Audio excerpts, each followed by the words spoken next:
مصطفى مصطفى مدعو للصفا. Doa panggilan dan seruan seorang hamba kepada Allah Subhanahu wa taala.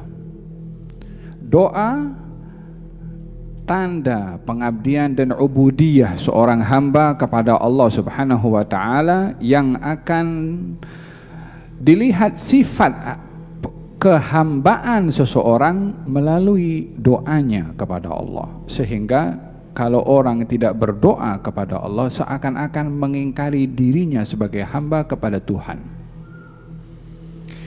Oleh sebab itu,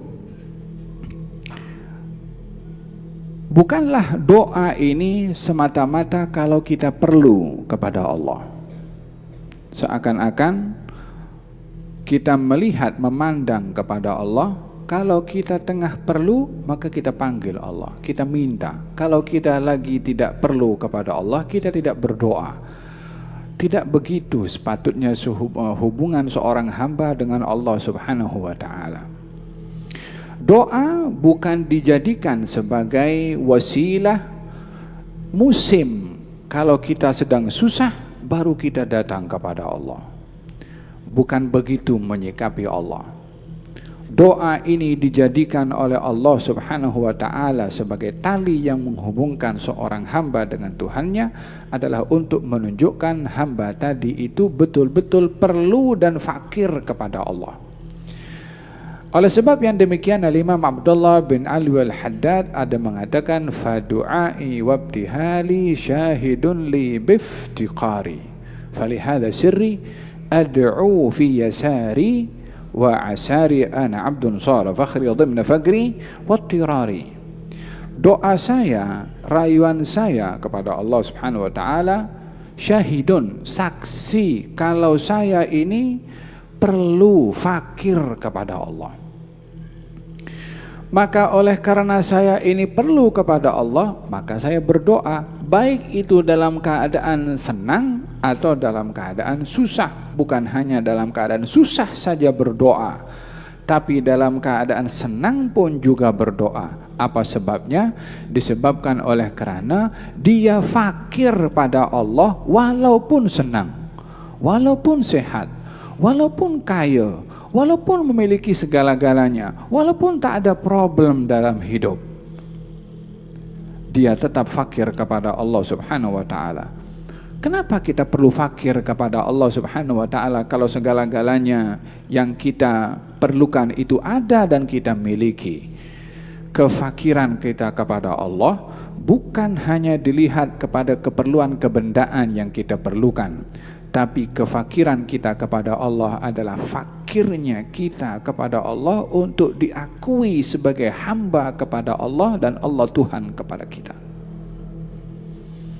Ini hakikat doa seorang hamba kepada Allah Subhanahu wa taala dalam qasidah yang kita dengarkan sebentar tadi, yang disusun oleh Imam Al-Allamah Al-Habib Umar bin Muhammad bin Salim bin Hafid, menyentuh tentang bagaimana hubungan seorang hamba dengan Allah Subhanahu wa taala melalui doa.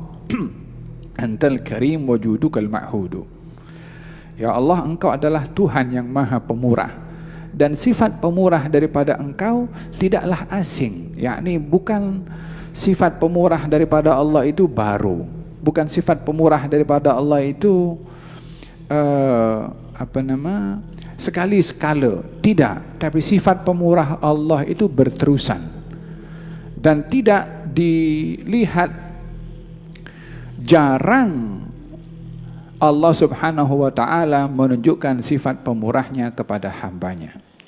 Dengan demikian kita memahami bahwa doa itu adalah tali penghubung antara hamba dengan Allah Subhanahu wa taala untuk menunjukkan fakirnya hamba itu kepada Allah Subhanahu wa taala dan betapa hamba ini memerlukan perhatian dari Allah Subhanahu wa taala. Dalam Al-Qur'anul Karim, Allah Subhanahu wa taala ada menceritakan tentang doa. Dan sungguh menarik uraian dan ungkapan yang Allah sebutkan di dalam Al-Quran tentang doa, yang kalau kita memahami ayat tersebut, kita akan menjadikan doa ini adalah langkah pertama yang kita ambil dalam segala keadaan.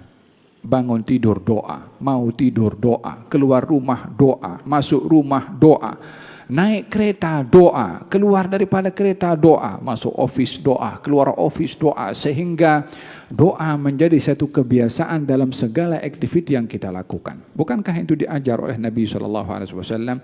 Masuk rumah kita diajarkan untuk berdoa, keluar rumah kita diajarkan untuk berdoa, masuk bilik air maaf cakap kita diajarkan berdoa, keluar daripada bilik air kita diajarkan berdoa, makan kita diajarkan berdoa, selesai makan kita diajarkan berdoa, mau minum kita diajarkan berdoa, selesai minum kita diajarkan berdoa. Kalau begitu, tidak sempurna seorang hamba itu kalau tidak berdoa kepada Allah. Yang menarik pada doa ini adalah semakin banyak orang berdoa, semakin dia disukai oleh Allah. Beza kalau orang itu minta selalu kepada manusia, yang diminta bosan dan mungkin marah kalau selalu diminta. Ya bani Adam, dalam syair mengatakan, la tas'alanna bani adama hajatan was'alil ladzi abwabuhu la tuhjabu. Allahu yaghdabu hina tarakta su'alahu wa bani adama hina yus'alu yaghdabu. Janganlah kamu meminta kepada anak-anak Adam. Mintalah kepada zat yang pintunya tidak pernah tertutup, yaitu Allah. Mau minta waktu malam terbuka, siang terbuka, petang terbuka, tak pernah tutup pintunya. Sementara manusia nak jumpa, kena buat appointment. Jumpa pun minta, kita hantar proposal pun kadang-kadang diberi, kadang-kadang tak diberi. Nak jumpa pun manusia nampak sikit ini bawa kertas ni nak minta sesuatu, dia pun mengelak juga. Ada orang tekan kita punya rumah, belnya nampak, dia bawa map sikit, oh ini jangan madrasah ni nak minta duit ini. Tak dibuka pun, bagi tahu tak ada orang. Falhasil, manusia. Katanya jangan sekali-kali minta kepada manusia, minta kepada zat yang pintunya tidak pernah ditutup. Allah itu marah kalau ada orang yang tidak mahu minta kepada Allah. Sementara manusia kalau kerap diminta, dia yang marah. Dalam Al-Quran Allah berfirman mengenai doa. Katanya, wa idza sa'alaka ibadi anni fa inni qarib. Ujibu da'watad da'i idza da'an falyastajibu li wal yu'minu bi la'allahum yarshudun. Wahai Rasulullah Muhammad, kalau ada orang bertanya kepada engkau tentang aku, tentang Allah, katakan aku ini dekat. Aku akan kabulkan doa orang yang berdoa. Ayat ini turun kepada baginda Rasulullah di saat ada seorang datang kepada baginda Rasulullah dan bertanya, ya Rasulullah, adakah Tuhan ini jauh sehingga aku kuatkan suara untuk berdoa, atau Tuhan ini dekat sehingga aku perlahankan ketika berdoa? Katanya, jawab oleh Allah dalam ayat tersebut, bila ada orang bertanya tentang aku, katakan aku dekat. Wa idza sa'alaka ibadi. Bila ada orang bertanya, hambaku bertanya kepada engkau, wahai Rasulullah Muhammad, tentang aku, fa inni qarib. Katakan kepadanya, maka aku dekat dengannya. Fa inni qarib. Ini kita masuk sedikit dalam ilmu nahu atau ilmu bahasa Arab. Ya kan? Kalau ada orang bertanya kepada engkau, wahai Rasulullah Muhammad, tentang aku, sesungguhnya aku dekat. Kalau hambaku bertanya kepada engkau tentang aku, maka aku dekat. Ya kan? Saya ulang. Kalau hambaku bertanya kepada engkau tentang aku, maka aku dekat. Kalau hambaku bertanya kepada engkau tentang aku, maka katakan aku dekat. Apa bezanya? Dalam ayat itu orang datang kepada Nabi bertanya tentang Allah.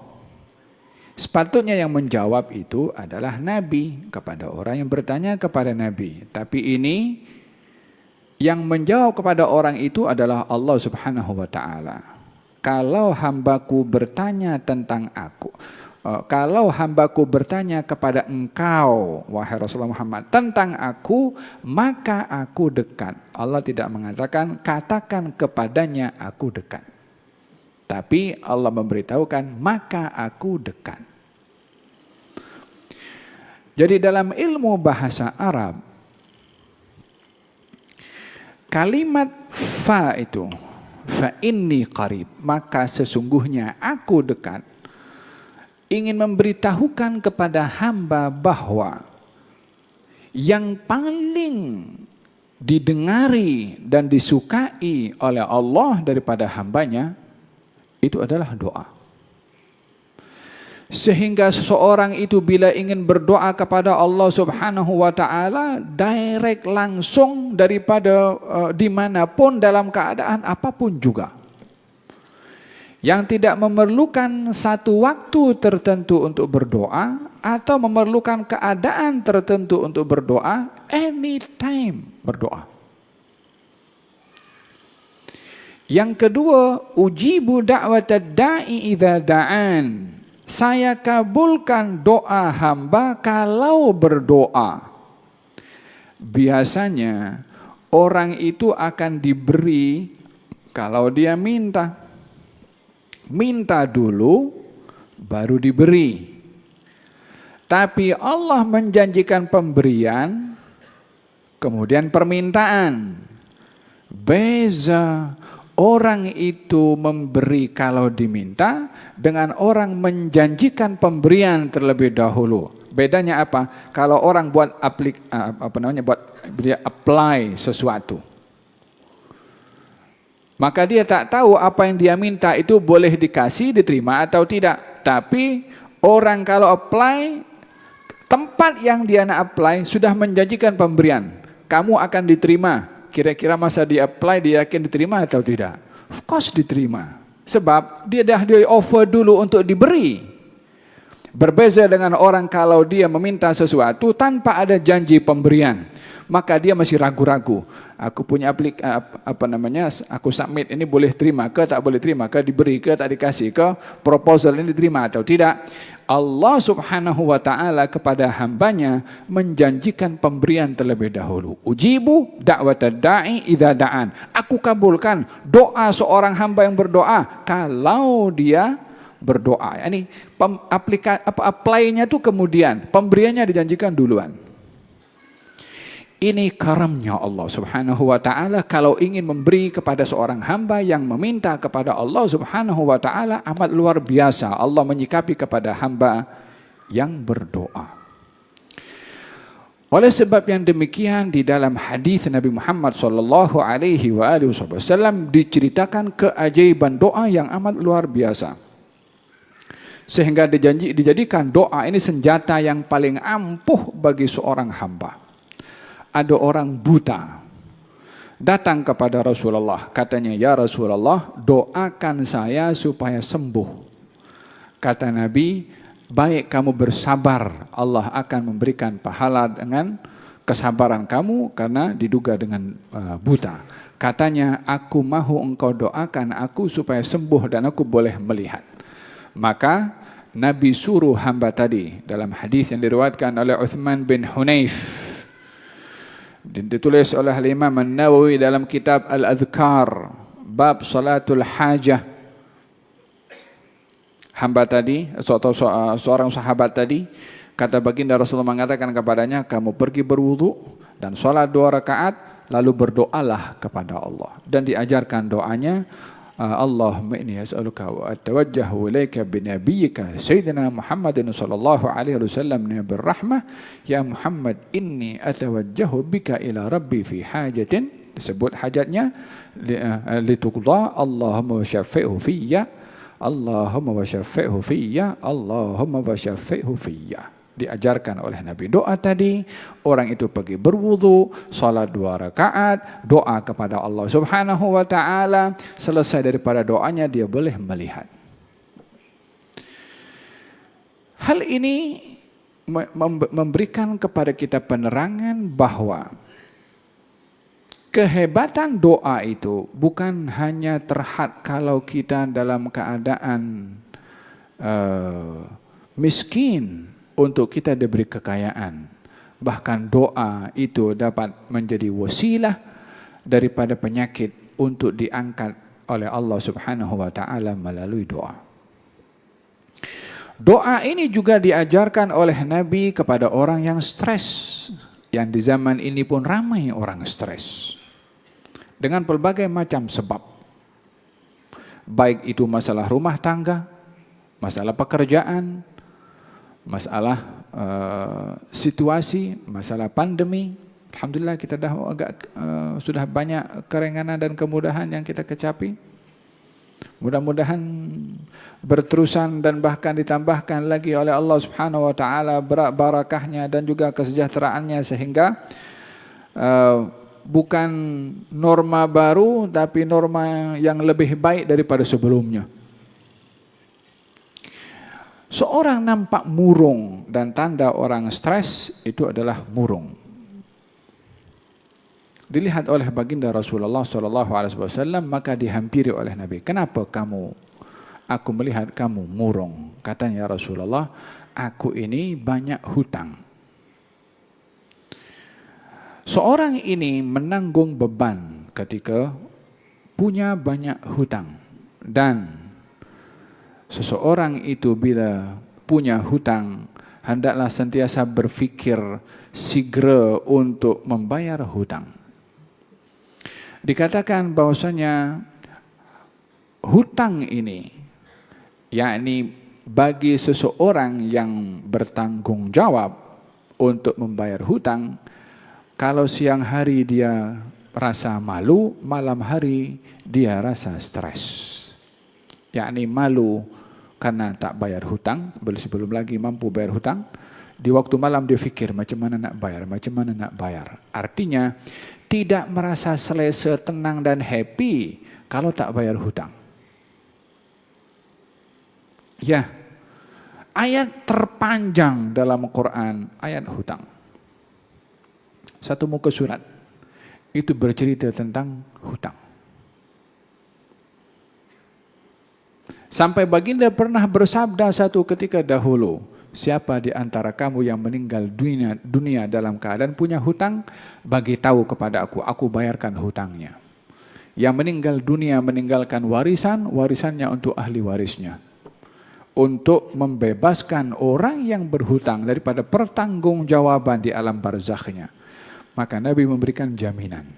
Siapa yang meninggal dunia ada hutang, aku bayarkan hutangnya. Dan siapa meninggal dunia meninggalkan warisan, maka warisannya adalah untuk ahli keluarganya. Seorang ini berfikir tentang hutang. Katanya, ya Rasulullah, aku banyak hutang. Kata Nabi, mahukah kamu aku ajarkan satu doa yang kalau kamu lakukan, kamu akan dibantu untuk membayar hutang kamu. Kalau apa itu ya Rasulullah? Allahumma inni a'udzubika minal hammi wal hazan. Wa a'udzubika minal ajzi wal kasal wa a'udzubika minal jubni wal bukhl wa a'udzubika min ghalabatid daini wa qahrir rijal. Dalam riwayat yang lain, wa min ardhalil umur, dan min ardhalil umur, aku berlindung kepadamu ya Allah daripada usia yang ardhal. Ardhal itu nyanyuk, yang hilang ingatan atau banyak lupa. 4 perkara atau 5 perkara ini yang Nabi ajarkan kepada sahabat tadi untuk berlindung kepada Allah Subhanahu wa taala. Yang pertama daripada stres. Stres sebabnya banyak, mungkin hutang, masalah keluarga, masalah anak. Allahumma inni a'udzubika minal hammi wal hazan. Ya Allah, aku berlindung kepadamu daripada al-ham. Al-ham, orang yang stres terhadap sesuatu yang akan datang. terhadap sesuatu yang akan datang. Wal hazan, sedih, bersedih ke atas sesuatu yang sudah lepas. Bila ada orang yang diberitahu, ini kamu tak lama lagi akan kena, afanallahu wa iyyakum, semoga Allah selamatkan, lindungi kita dari itu. Ada orang diberitahu oleh doktor, tengok hasil dia punya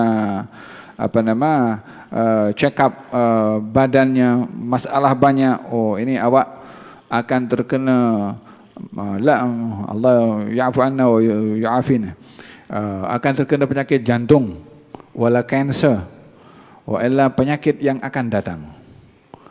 Dia pikir tuh. Memikirkan sesuatu perkara yang akan menimpa kepadanya, ini namanya alham. Orang yang berpikir tentang ini sekarang ekonomi tengah down, kita boleh rugi, boleh ini, kita punya saham boleh jatuh, kita akan rugi sekian, dia pikir kerugiannya, ini alham. Sesuatu buruk yang akan datang kepadanya, akan menimpa kepadanya, ini namanya alham. Pun orang yang memikirkan perkara yang buruk akan tiba kepadanya, ini adalah stres. Al-hazan, sesuatu yang kita sedih ke atas sesuatu yang sudah berlaku. Musibah berlaku, maka dia sedih. Kesedihan ke atas musibah yang sudah berlaku namanya al-hazan. Ini pun juga stres. Nabi ajarkan, ya Allah, aku berlindung kepadamu daripada stres atas sesuatu yang akan datang dan stres ke atas sesuatu yang sudah berlaku. Di dalam Al-Quranul Karim Allah Subhanahu wa taala berfirman, obat untuk orang itu diangkat daripada penyakit stres, wa nada fi dhulumat alla ilaha illa anta subhanak inni kuntu minadh dhalimin fastajabna lahu wa najjaynahum minal ghammi wa kadzalika nunjil mu'minin.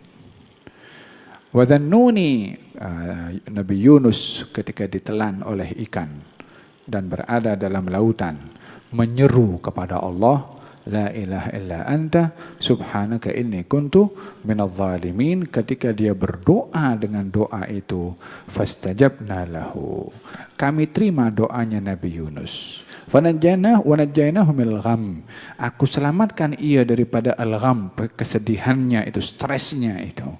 Wa kadzalika nunjil mu'minin, dan kami akan selamatkan orang-orang beriman. Dengan apa? Ya dengan doa yang dibaca oleh Nabi Yunus, la ilaha illa anta subhanaka inni kuntu minadh dhalimin. Penyakit stres ini adalah sangat berbahaya bagi seseorang. Dia tak berfikir lurus. Orang yang stres, fikirannya bercelaru. Dia akan jadi kurus, tak selera makan, tak selera bekerja, tak selera bercakap, tak selera untuk hidup berkeluarga. Silap-silap dia ambil jalan shortcut, wal iyadu billah. Puncanya adalah daripada stres. Bagaimana ada orang Islam boleh terkena penyakit stres, sementara Nabi yang mengajarkan dan membawa Islam sudah memberitahukan solusi kepada penyakit stres? Macam mana boleh kena? Sebabnya adalah kurangnya penghayatan kepada Islam itu sendiri, sehingga dia tertimpa dengan stres tanpa disedari, sementara Nabi sudah memberitahukan macam mana menyelamatkan diri daripada stres. Allahumma inni a'udzubika minal hammi wal hazan wa a'udzubika minal ajzi wal kasal. Aku berlindung kepadamu ya Allah daripada al-ajz, lemah tubuh badan. Lemah tubuh badan sakit, lemah tubuh badan usia, sehingga kelemahan pada tubuh badan menyebabkan kurangnya kita beribadah. Lemahnya tubuh badan mengurangkan kita untuk berbuat kebaikan, sehingga dijadikan oleh Nabi wasilah untuk kita memanfaatkan kesehatan yang diberikan oleh Allah untuk kita berlindung daripada sifat lemah. Dan Allah Subhanahu wa taala menjanjikan kepada orang yang dia di masa mudanya banyak beribadah, kalau pada usia tuanya tidak mampu lagi beribadah seperti di usia mudanya, Allah beri ganjaran kepada dia sama seakan-akan dia beramal seperti di masa mudanya. Karena kelemahan di masa tua disebabkan oleh kerana usianya tidak mampu, walaupun keinginan ingin untuk beribadah seperti mana pada usia muda yang dia beribadah, falahum ajrun ghairu mamnun. Allah Subhanahu wa taala berfirman, "Tsumma radadnahu asfala safilin illa alladhina amanu wa 'amilus salihati falahum ajrun ghairu mamnun." Orang yang dikembalikan kepada usia tua dan tidak lagi mampu untuk beramal seperti mana di usia muda, Allah berikan kepadanya pahala berterusan walaupun dia tidak beramal. Al-kasal, aku berlindung kepadamu ya Allah daripada sifat malas. Terkadang orang diberi sehat mata, tak baca Quran. Diberi pendengaran yang bagus, tak mahu mendengarkan tazkirah atau ceramah ataupun majlis ilmu ataupun zikir dan seumpamanya. Diberikan lidah untuk boleh bercakap, tidak digunakan untuk berkata yang baik ataupun membaca Al-Quran dan seterusnya. Diberi anggota badan lengkap sempurna, tetapi tidak digunakan untuk hal-hal yang baik. Malas untuk beribadah. Tapi kalau diajak pergi tengok konser, atau diajak untuk melihat sesuatu yang bersifat hiburan, semangat untuk pergi. Allahumma inni a'udzubika minal hammi wal hazan wa a'udzubika minal ajzi wal kasal wa a'udzubika minal jubni wal bukhl. Aku berlindung kepadamu ya Allah daripada sifat penakut, pengecut dan sifat kedekut. Wa a'udzubika min ghalabatid dain wa qahrir rijal. Aku berlindung kepadamu ya Allah daripada dikalahkan oleh banyak hutang, maksudnya banyak hutang, dan juga ditekan atau ditindas oleh orang lain. Dalam majlis yang penuh dengan barakah ini, mari kita sama-sama memesrakan hubungan kita dengan Allah melalui doa. Ingat apa saja yang kita lakukan, mulakan dengan doa. Apa saja, angkat barang, letak barang, masuk rumah, keluar rumah, apapun yang kita lakukan, mulakan dengan doa. Karena doa itu adalah tali yang paling kuat menghubungkan seorang hamba dengan Tuhannya. Kita berdoa di majlis yang penuh dengan barakah ini, moga-moga Allah Subhanahu wa taala berikan kepada kita penghayatan kalau kita adalah hamba kepada Allah yang sentiasa mengedepankan doa dan harapan kepada Allah. Dan jadikan ya Allah, semoga tangan kita sentiasa tertadah hanya kepada Engkau ya Allah. Dan dijadikan keperluan kita hanya kepada Engkau ya Allah. Dan jadikanlah pemberian-Mu kepada kita, kepada kami ya Allah, pemberian yang Engkau berikan kepada orang-orang yang saleh, baik itu secara langsung Engkau beri ataupun melalui hamba-hamba-Mu yang baik. Ya Allah, jadikan kami hamba-hamba-Mu yang sentiasa merapatkan diri kepada Engkau dengan doa, dengan rintihan, dengan permintaan, dengan seruan, dengan rayuan, dan berikan kepada kami nikmatnya berdoa. Sehingga hati ini rasa puas kalau berdoa. Sehingga hati ini rasa senang kalau berdoa.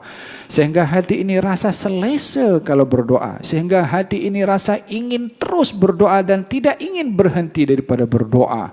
Ya Rabbal Alamin, ya Allah, Engkau anugerahkan indahnya munajat kepada Nabi Musa yang banyak berdoa kepada Engkau. Seperti mana Engkau tampakkan juga kelembutan-Mu kepada Nabi Muhammad ketika beliau sentiasa berdoa kepada Engkau. Ya Allah, jadikan kami daripada pengikut Nabi Muhammad yang juga beriman kepada Nabi Musa untuk mendapat merasai walaupun sedikit nikmatnya berdoa kepada Engkau, nikmatnya munajat kepada Engkau, manisnya menyeru kepada Engkau ya Arhamar Rahimin. Siapalah kami tanpa Engkau ya Allah, siapalah kami tanpa inayah daripada Engkau ya Allah, apalah yang kami miliki kalau bukan Engkau yang memberinya, apa yang ada pada diri kami yang segala-galanya Engkau juga yang memberikan. Ya Allah, apa yang Engkau beri kepada kami, tolong diberkati.